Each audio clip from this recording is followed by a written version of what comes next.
Well, hey, good afternoon, everybody. This is Patrick from the Poison Pen Bookstore, and we're here with our friend Mette Ivie Harrison. I always blow the first name. Is it Mette or Mette? It's a Danish name and it's supposed to be pronounced Mette, but my Mette. mother's name is Betty, and so she and my family has always pronounced it to rhyme with Betty, so Mette. Mette. She's here with her. We're just talking about it. Just a terrific, gutsy, brave new book, The Prodigal Daughter, which is the fifth, as you know, in her Linda Wallheim series. And there's so much going on in this book. Let's just jump right into it. But first of all, before we do, I should say, before we jump right into it, I just want to talk to everybody watching on Facebook. If you have questions for Mette, go ahead and put them in the comments field. And I'm flying solo here at the bookstore, but I'll do my best to keep my eyes on the comments so I can ask her some of your questions as well. Let's start by, before we get kind of up to speed on book 5, tell us a little bit about, I know you've answered this a bazillion times probably recently too, but you have a really interesting story. Can you talk a little bit about where you grew up? And I understand you were one of 11 children and you're a triathlete and, PhD, and tell us a little bit about yourself. Sometimes it feels like I've lived 3 different lives. Yeah, I grew up on a little farm in New Jersey, central New Jersey. I know people think of New Jersey as the armpit of the world, but central New Jersey lives up to the Garden State moniker. And we had a horse and chickens and a dog, and we were the Waltons, I think, in real life. And but my dad worked for Bell Labs and was a really early computer scientist, and eventually went to Brigham Young University and taught computer science there. All 6 of my brothers are computer programmers. 2 of my sisters are computer programmers. And I am, I think, the only really artistic one. I have one sister who is a visual artist, and she has given up and gone back to computer programming because it pays money. So you're the only one. You're the only one on the right side of the brain, huh? It's very strange. I do live in a very left-brained family. Yeah, and in many ways, I'm still very left-brained. I think my triathlon career is very left-brain. I wake up every morning. I have a schedule. I always do exactly what's listed on the schedule. I like structure in my life. I like goal setting, but writing has been this part of me that's I am a pantser. I don't plan out books. I just write what comes to me each day, and it's this one part of my life that is very different than the rest of my life. So yeah, I got a PhD in German literature from Princeton when I was 24. I was a prodigy and I hated being a prodigy. I couldn't wait until I was 30 and got treated like an adult, which did eventually happen. Now I'm 50 and mostly get treated as an adult. So no more prodigy. What did you specialize in German literature? Was it Goethe, or what were you No, I studying? was sort of forced to do Goethe. I wanted to do my dissertation on Sophie von La Roche. She was a contemporary of Goethe's, and wrote, I don't know, dozens and dozens of very, very popular women's literature for women and girls during that late 18th century time period. Really? And I went to Germany and found some of those old books. They're not considered literary, so they're hard to find. Anyway, I loved reading her, but Princeton made me do half of the dissertation on her and half on Goethe. And then I was always frustrated with that. Oh, But you did. You had to write about Goethe. I just was bringing that up as kind of a joke. they really twisted my arm, and said that I wouldn't be able to get a job if I only studied a minor female poet, and so they female writer. So they were pretty insistent that I needed to do Goethe as well. Yeah, so it was So half him and half her. was she like the Louisa May Alcott of Germany? Definitely. Is that right? She supported her entire family. She had 8 kids, I think. She supported her family by her writing. She was very, like I say, very popular. Nobody knows who she is, Sophie von La Roche, but I find her books really interesting, even though she's not, I mean, she wasn't poetic. She wasn't a literary writer, but the storylines are always fascinating. Anyway, so that's what I had, that was my dissertation. I also had a specialty in Dada. Oh, really? Yes, so Very cool. that's my other little bent. I love Dadaism. I love Yeah, expressionism. Kandinsky's my favorite artist. So that whole weird. period, and don't worry, folks, we'll start talking about her books, but that whole period, of kind of the Weimar era, and my wife and I are really into this stuff. And have you ever heard of Anita Berber, that expressionist I don't performer and dancer? remember. It's been a while, but I may have heard her name, but if so, I've forgotten. And all, Fritz Lang and all that early Yes, German Fritz Lang, I definitely expressionism remember. in film noir, just wonderful, wonderful stuff. Yeah. And then, okay, so as a writer, you've published a lot. You've done a lot of young adult fiction, a lot of, what would you call it, Mormon themed nonfiction and fiction. I don't know that I've done any nonfiction. I mean, I publish essays. That's probably what you mean. I for a long time, I published every week at Huffington, and I still occasionally publish things. My life has become more difficult, and so I have a full-time job, so it's harder for me to have time to do those sorts of things. But yeah, I still consider myself Mormon. I still have another Mormon book that's coming out this year, the second part of the Women's Book of Mormon. And I don't know, I love Mormonism, despite the fact that I think if people accuse me of trying to destroy it, I just love it. Yeah. Well, that actually comes through a lot in the books, that sort of inner conflict that Linda goes throughout the course of these 5 books so far. It's where does, I mean, the obvious question an outside person would ask would be, where does Linda end and Mette begin? I mean, there's a lot of shared biography there. Any comments about that? So I know people always think that I'm Linda. Right. And there definitely are things where I allow my ideas to come out Linda. So when Linda joined the Mama Dragons, for instance, that's a group that I'm part of.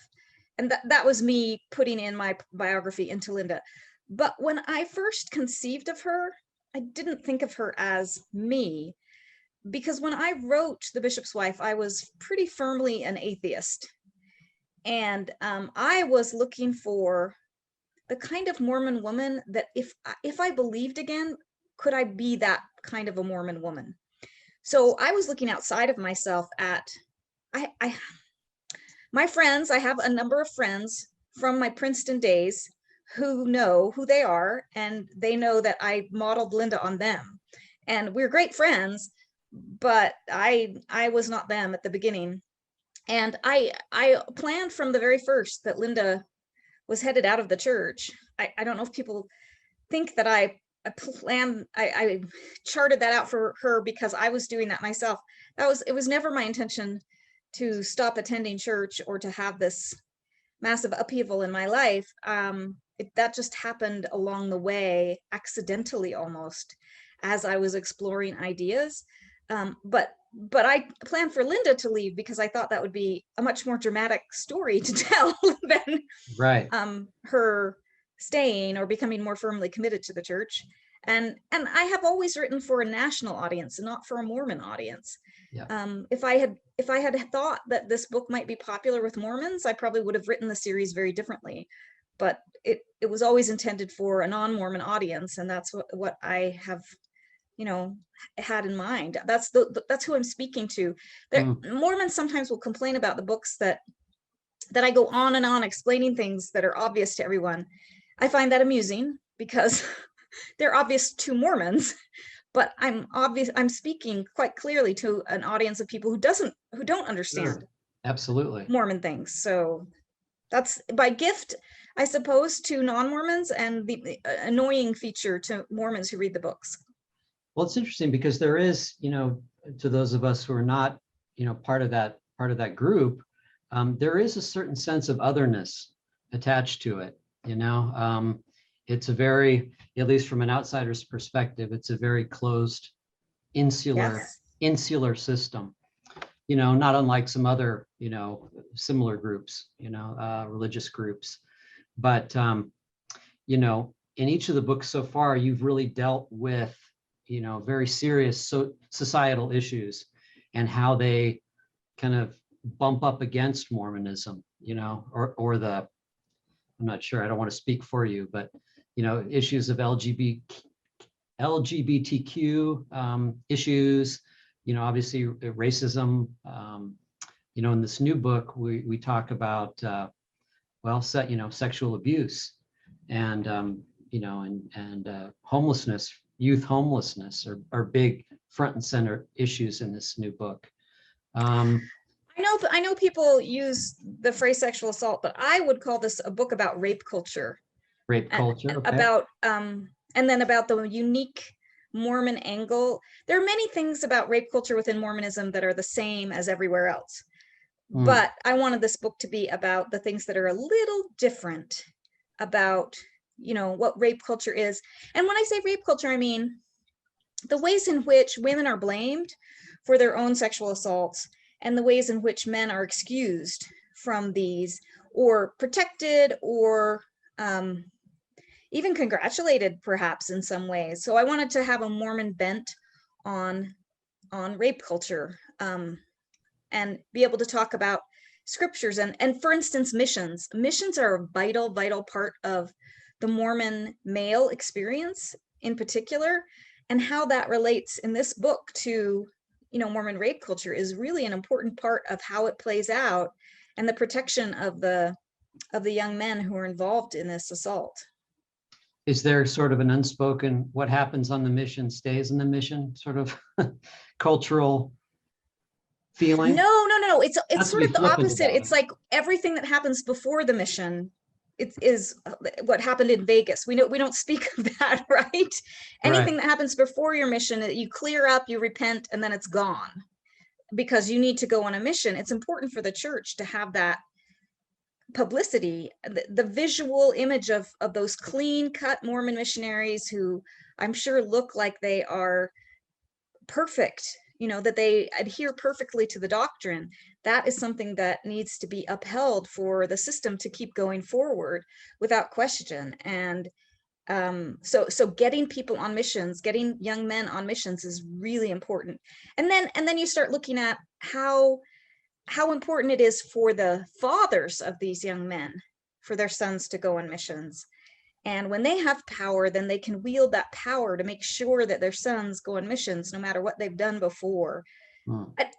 It's even saying it like that makes it sound like it's always about covering up. It's sometimes about covering things up and sometimes about pretending that didn't happen or refusing to believe women, which is how our culture has operated for forever, until the last couple of years. Maybe there's a tiny break.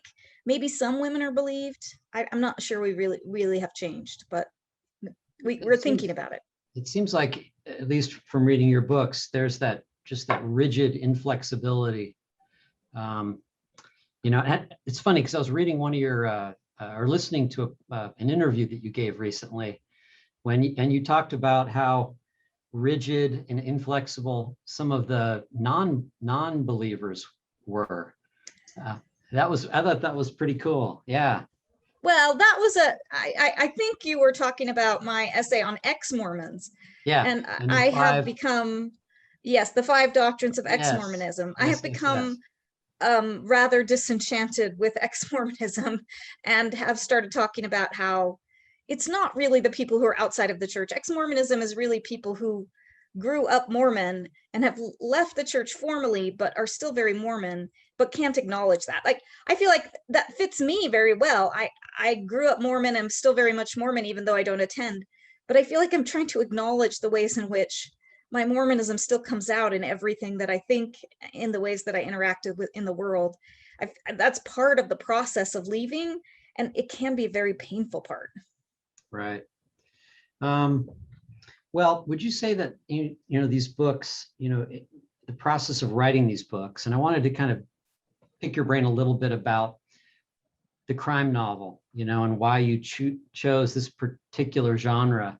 Have you found that it's kind of been a good way for you to explore your own thoughts about the church and about throughout the course of these books? Has it been a therapeutic way of dealing with a lot of these questions? I don't know if I would put it that way.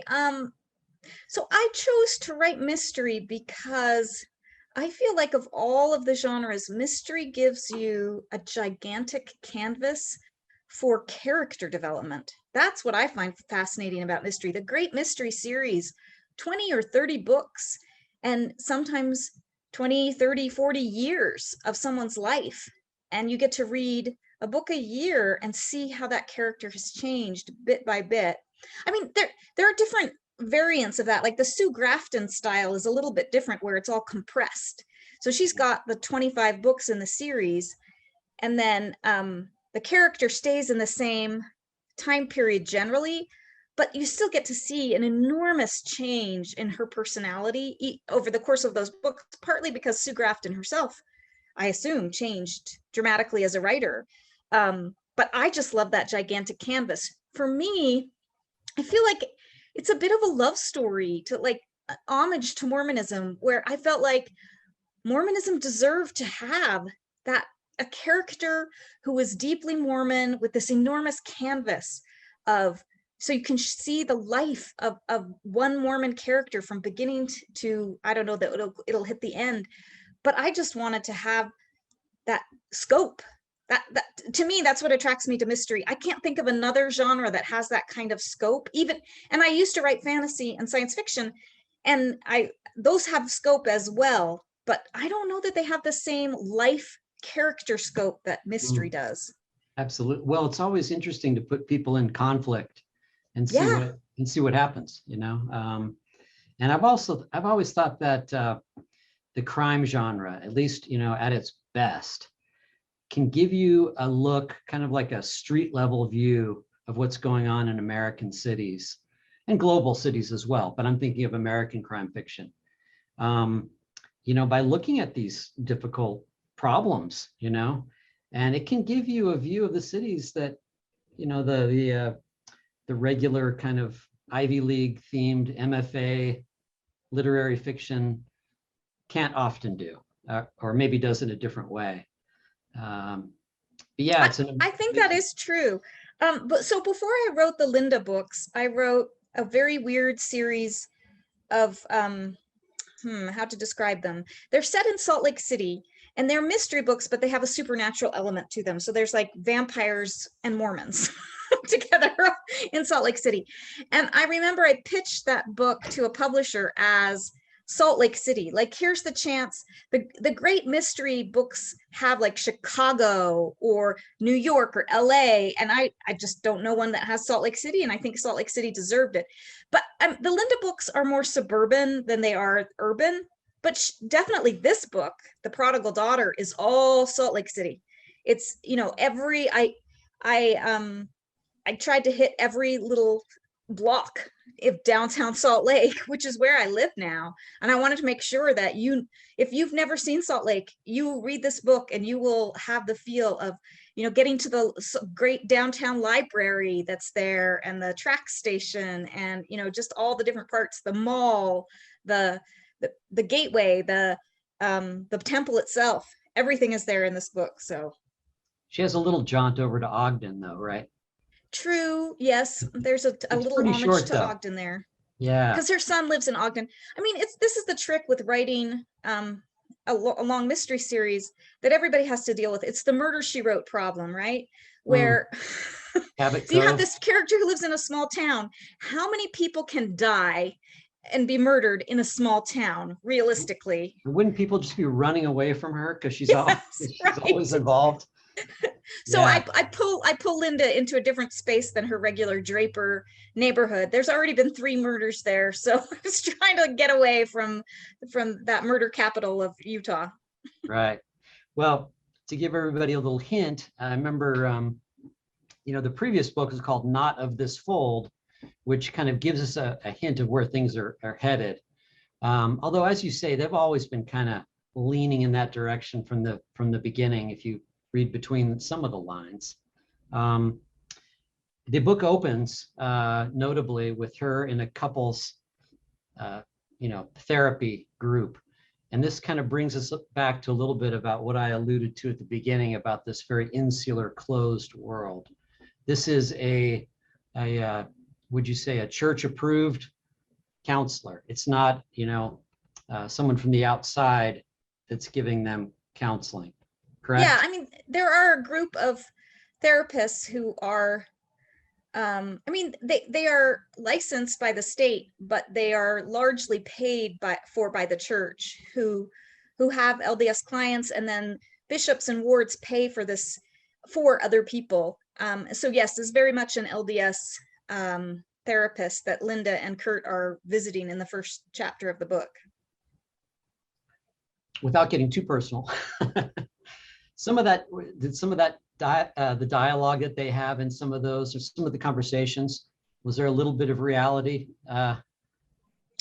Honestly, that particular part, I was very, very careful to make sure it had nothing to do with my own personal situation.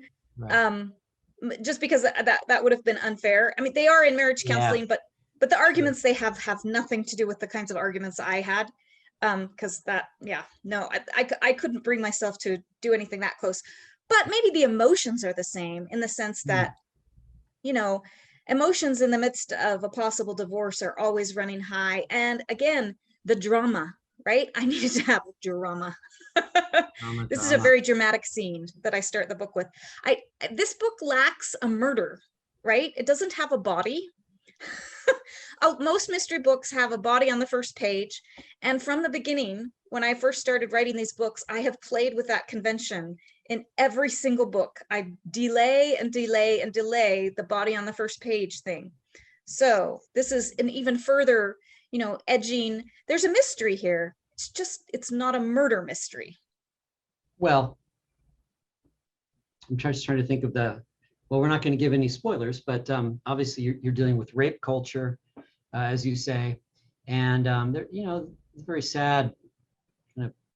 There's a tragic element to what happens in this book that we won't. Definitely. I mean, it is tragedy in the true sense of that word.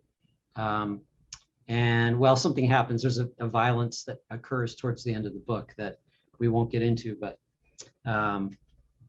Yeah, for those of the people that are watching, can you kind of just set the stage for a little bit for what's happening in this book? Well, I mean, the book is more of a disappearance. That's how I frame it.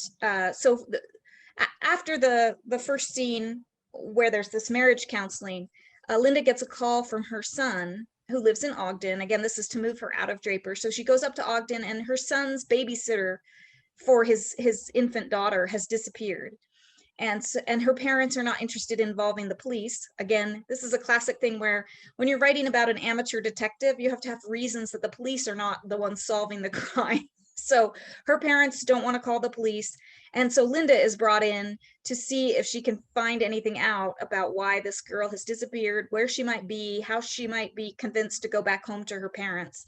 And that's what starts Linda on this journey throughout the rest of the book of trying to find this girl. And then when she finds her, trying to figure out, is it right to have her go home? And what if she's not going home, then what do you do with her? And just a bunch of problems that come up. Well, I mean, you were talking about how, not having them call the police, satisfies a convention of the genre. But by the same token, it's almost like, yes, but her parents, we're talking about the girl Sabrina, her parents' reaction to her and the way they treat her is very important to the story. I thought anyway. I mean, it's one of those things where you have to, as a writer, you have to use the tools that are at your disposal and use them well. So in this particular case, her parents had to not call the police because Linda had to be involved, but then I had to have a darn good reason that the Yeah. parents didn't call the police. And that was something that I worked on through 5 or 6 drafts of this book to make sure. So I'm glad that for you that that was a good reason. I'm not sure in the first draft that people would have said that, because I knew that, like I said, it's a convention of these kinds of books that that you can't have them call the police in. But I had to have a good reason. Well, also, as a broader, just a broader question, I wanted to ask you a little bit about the intersection of law enforcement and sort of this Mormon culture. I mean, it's a broad description. I mean, I'm not sure if I actually have a question framed properly, but one of the interesting characters in the book is Gwen, you know, and she, on her own the journey that she's on throughout these books. I mean, she leaves the church and enters the police academy, right? Yeah, yeah. But broadly, how does that work? The intersection with law enforcement and Mormonism in view of its being a very closed, protected world.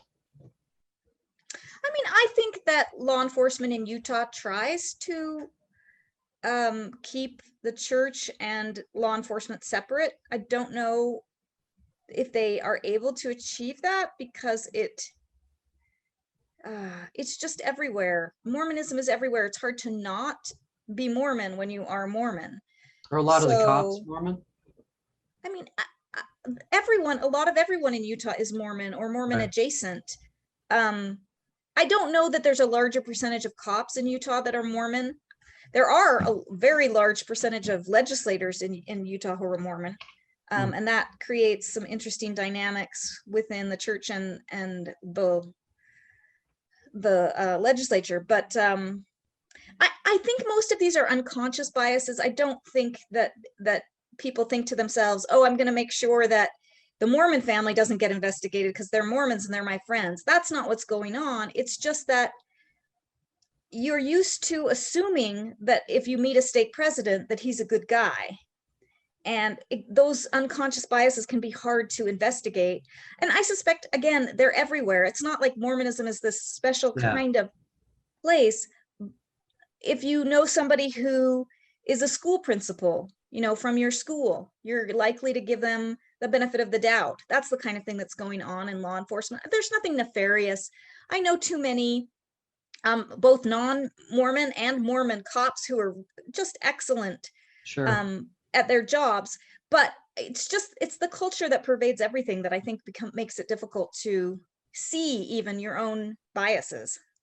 Well, I guess what I meant is, the kind of the good old boy power structure that's in place, and maybe some subtle sort of nuanced little ways of keeping the status quo going, especially in, I don't know. That's kind of what I was thinking. In this book, I have tried really hard to portray the people who are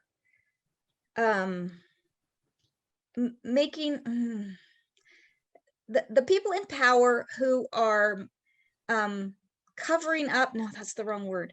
They are refusing to acknowledge that this crime took place. I honestly think, or I tried as a writer to write those characters so that it would be convincing that they believed what they were doing. They believe that this didn't happen. Now, there are reasons that they want to not believe that it happened, but I don't think that they are conscious. The characters in the book, and again, most of the Mormons I know, not conscious of this bias. They're not conscious of a good old boy system. That it's there. It's definitely there, but it's all unconscious. Well, it's funny. I'm not going to get into too many details here, but for a while, I had a Mormon girlfriend, or one who was what would you call it? A Jack Mormon? That's how she referred. The Jack Mormon. That's how she referred to herself, I guess. And we dated for 5 or 6 years, and I got an interesting glimpse, as from an outsider's perspective into that culture. And I heard some pretty interesting things, just about what do I want to say, some of the the issues that you deal with in this book, about sexual abuse. And again, I don't want to go into details, but it was an eye opener for me, and of course and again, I don't mean any offense to anybody watching, but the LDS community obviously is very strong here in Arizona, especially in Mesa. By the way, to interrupt myself, what's the deal with the trampolines? I don't know. It's just good, safe fun. Safe in quotes, right? There are just so many trampolines. There's a lot of I don't know. trampolines. There's a lot of them all over Utah. Yeah, Yeah. when you have a lot of kids, you want to entertain them, and preferably sometimes outside of the house. So that to me is the main purpose of the trampoline. Go outside. So it is a thing. Yes, definitely. Okay. All right. Let's see what else. There were some other good things I wanted to grill you about here. Yeah, it's funny. There was, towards the beginning of the conversation, we're talking about, or you were talking about putting the right balance of detailed information for a non-Mormon reader. And I was reading somebody, a very astute reviewer, I think, who wrote a nice review of one of your books, a really good review. And he was referring to it almost as the balance of crime novel, plot, and anthropology, which I thought was a really interesting way of putting it. Because, for a non-Mormon reader, we're curious. We want to know what's going on and what some of these, what might seem kind of weird practices, what that's all about. Back in the day, I watched every episode of the TV show Bones with my kids. I've always loved crime television, but that particular show, I think, plays a role in these books because Temperance Brennan is an anthropologist, and she's also possibly autistic. I don't know that they ever use the word autism to describe her, but she's very awkward socially, blurts things out. She says painfully true things, and she's also clearly very distant from the culture of the reactions of people around her. And Linda has a little bit of that in her, that she's a little distant from what's going on, and that enables her to play that role of the anthropologist convincingly enough, I think, for the reader. So Linda, in the first book, she has a best friend, but she doesn't have a friend group. And I think you have the sense throughout all of the books that she doesn't, like, she and Gwen become friends later, but she's not socially invested in the same way, except through her children, that I think maybe other Mormons would be. And I do think that gives her some distance. And I think that is something I wrote into her from my own experience. When I became an atheist within Mormonism, I spent a lot of time attending church meetings and trying to make them make sense to someone who was an atheist. So I would realize, oh, they say that, but what they really mean is this, or translated, it means this. And doing that on a regular basis for years enabled me to be able to talk to a non-Mormon audience and try to explain things in a way that I don't know that people who are still, who haven't had that experience of being distant and not believing can do in the way that I was able to do. And I spent time after I was atheist for a while. I tried to reinvest in the church and believe in a different way. And now I'm not sure where I am. I'm kind of in the middle of everything. Like I say, I love Mormonism, but I'm not attending right now. And I'm an outsider. I've always been an outsider. Like, I didn't fit in my family. All the computer people in my family, I never fit in. And that just persisted my whole life. I never fit in high school. I never fit in at Princeton. So I feel like that observer lens has always been part of my way of seeing the world. Yeah, I mean, you're getting into some deep stuff here. And what I wanted to ask you about a little bit was, do you feel comfortable talking about briefly where the breaking point was for you? I know that it Oh, involved sure.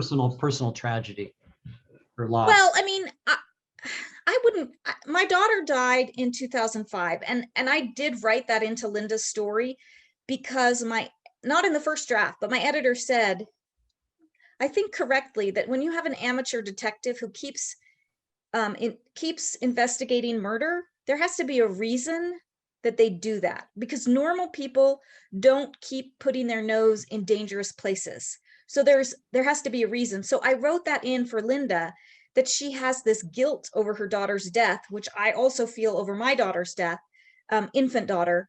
And so I think one of the things I said in an early interview was that she's pathologically trying to mother every other girl in sight who she has a sense, oh, that might be my daughter. And again, in the Prodigal Daughter, she bumps up against this girl who she keeps thinking might be my daughter, could have been my daughter. So that part is part of my own experience. And losing my daughter did kick me into a long, suicidally depressed, and then later atheist phase. But that's not what led me out of the church. What led me out of the church was, I think, very specifically the 2015 policy against gay marriage that the church instituted. And it took a long time for me to leave. It took 3 years after that policy was instituted for me to finally say, I can't go anymore. But what happened immediately was that I started wearing black to church every Sunday because I was in mourning and I was dressing for the funeral. And then I would wear a rainbow ribbon on my dress every single week, because that was the only way that I could say to myself that I was allowed to enter that church space where I felt like there was so much harm being done. But I couldn't keep doing it. It was exhausting, and it became so emotionally taxing to feel like the only person in that space every week who would say the words and like I just was the only person who would stand up and say, we've got to do better. We can't keep saying that there's no place for gay people in heaven. We just have to stop saying that, because if you think that no one in your family is gay, you're wrong. Absolutely. Someone that you love is gay, and all you're doing is telling them not to tell you that they're gay. Yeah. And forcing them to stay in the closet and just heaping harm on them. And I just couldn't keep doing it. I honor and respect the other activists that I know, and some are very dear friends of mine who keep going, and they are trying to change the church from within and to stand up and be faithful Mormons who continue to advocate for LGBT rights within the church. But I couldn't do it anymore. It was too much. Yeah. And now is the Samuel character kind of a way of, it's therapeutic for you to kind of deal with him and in the books at all? Samuel is not any one of my children, but I will say that I have a son who's named Samuel, and the Samuel character had a name from some other person in my family. And one of my sisters told me that person in the family might be angry at you if you name this gay character after them, which is something that had never occurred to me. And so my son Sam said, name him after me. I will be happy to be named after your gay character in the book. So how cool is he's that? very much an ally. But this was when he was, how old was he? 15 or 16? He was just a kid. But he wanted to stand up and say, yeah, name that character after me. I won't be ashamed of that. I'll be proud of it. So Samuel is just a way for me to talk about the many, many gay and lesbian and trans and ace and queer and intersex people that I know who haven't been able to stay in Mormonism, even though they've tried, and like Samuel, have given everything. They've tried to do every little thing that the church has asked them to do, and ultimately you just can't give enough. That is really cool. It's funny, I'm just kind of keeping my eye on some of the questions or comments that are coming in. Did you just kind of going off topic for a second. You know the singer Sinead O'Connor. Mhm. You know, have you noticed or have you read anything about this new memoir that she has? I'm not sure I if it's, just read a tiny little bit of it, and that made me say, oh, I should go and look at that. I yeah. do not listen to very much music. It is a very strange thing of me. I listen to audiobooks when I run and exercise, but never listen to music. I find music distracting. Like I Hmm. can't think while music is on. So I was not a fan of her music, but I am very interested in her story. Yeah, see that, I mean, that's why I bring it up. You know, she, you know, famously, I remember reading something that she wrote about, or maybe she said in an interview about, you know, very famously ripping up the on Saturday Night Live and going against the Catholic position, you know, which has a, of course, in Ireland is very, very long, you know, well established, and going up against the dogma and, you know, some of those same things. But she said something about how she was obsessed or she was in love with the Holy Spirit, you know.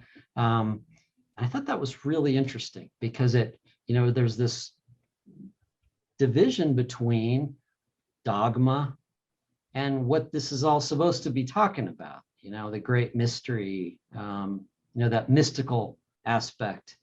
And so that interested me. And I know that she subsequently got into, you know, Hinduism in a big way and, you know, explored some different things.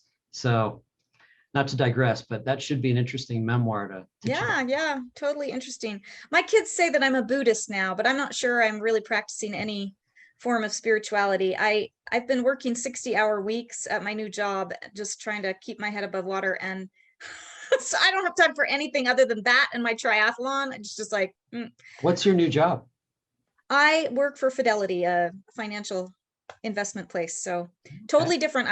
It's not like this is what I trained for, although if I had known how many tests they would ask you to take in order to be a financial advisor. If I'd known that when I was 18, I might have gone into this to begin with because I love taking tests. There's nothing I like more than taking tests. It's like a dessert at the end of the day. You get to take 100-question multiple choice test now because you finished all your work for today. Yay! I love it. A little left brain action there. Yes, you're right. Yep, that is with the Yeah. left brain coming back into play. Well, I mean, let me just ask you one more question here, and then I can address some of these questions from the viewers. Um, what does a, you know, a person, especially a woman, let me say a woman, not specifically, what can a woman who leaves the church expect? In terms of, well, in terms of what do they, I mean, they're losing it all, right? I mean, the community, the support. I mean, it's a tremendously courageous step. I think that women who leave lose more than men, although I've definitely heard the argument that men lose more because they have more position in the church to lose, and women are further down. But the problem, and I've written an essay on this, the problem for women who leave the church, especially when you're older, is that you can't, getting a job is very, very difficult. And I talk to many women who've left Mormonism or who are divorced, and on some spectrum of Mormonism. And it's when you have been a stay-at-home mom for your entire life and are suddenly in the position of now at an advanced age trying to support yourself, that is, I did not know, nor did I expect how difficult that would be. In addition, so that's layered on top of the sense of unmooring from family, community, and for most of us, even the physical location of your home, where you have raised your kids. It's a lot. It's a lot to deal with. For me, this all happened in the midst of the pandemic as well. So I got to have it in a space where even the friends that I did have outside of the church, I couldn't see or visit in any meaningful way. So the last year of my life has been really, really hard. Just like I say, I feel like I'm just barely keeping my head above water. If it appears from my post on Facebook that somehow I'm winning at this game. I'm not. I cry a lot. I feel sad a lot. And I'm trying to rebuild, but I don't know that I'll ever be able to rebuild what I lost. And the longer I'm in the space that I'm in now, the more that I see that so many of us are in the same space. I hear some ex-Mormon men wandering around saying a lot that they're so much happier now that they've left Mormonism, but I don't hear ex-Mormon women saying that as much. And I can't say that. I wish almost every day that I could go back. I loved being Mormon. I can't go back, but I do wish it a lot. I wish I could go back to being the person that I used to be, who was certain of everything, that I had all the answers. My life felt like I was doing everything right. But I can't go back. You can't unsee the stuff. And so now I just have to move forward, and that's the way we're all having to do that now after the pandemic. So, well, I mean, you're also, as I said, how courageous the book and your own personal story, you're giving a voice to a whole lot of people who don't have one, traditionally. So I hope that is true. When you feel isolated on a daily basis, it can sometimes feel like, if that's true, it doesn't matter.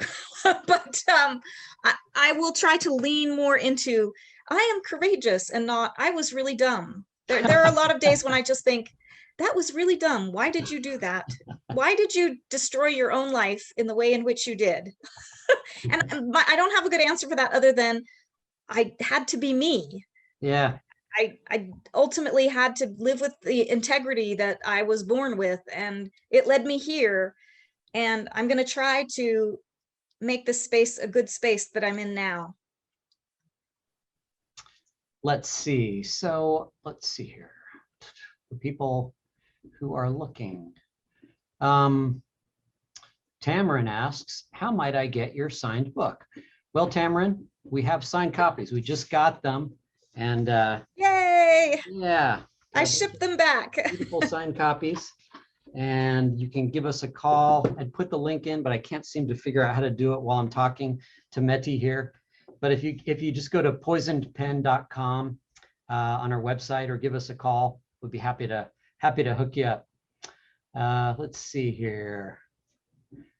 Laura says, Murder, She Wrote man ran for many years, but I'm not sure I would have wanted to befriend her, Angela Lansbury, as everyone around her seemed to have an untimely demise. They were either killed or they were the murderer, right? Or they were accused of murder. Yeah. That's like, I never understood with the Friday the 13th franchise. It's like, if all the kids last year were killed by some madman, why the blank would you want to go back to this camp the next year? But that's just me.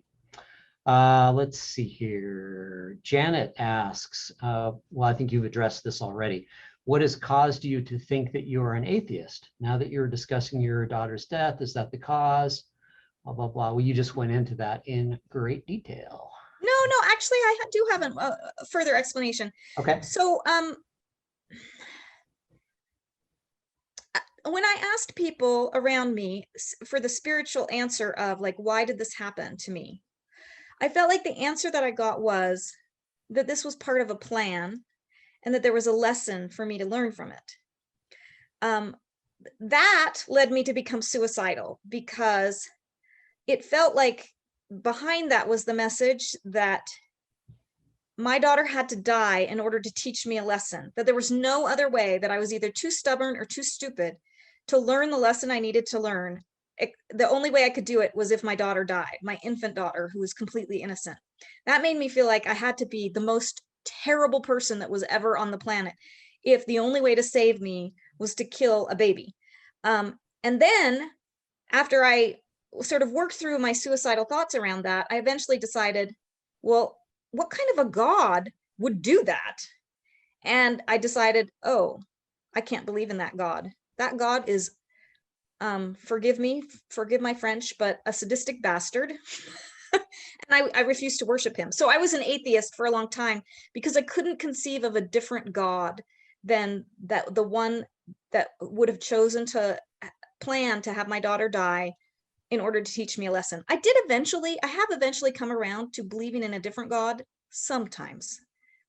It's not the same as that firm belief that I had before. So I wouldn't call myself an atheist now. Would call myself a sometimes believer. And sometimes I believe absolutely, and other times I don't.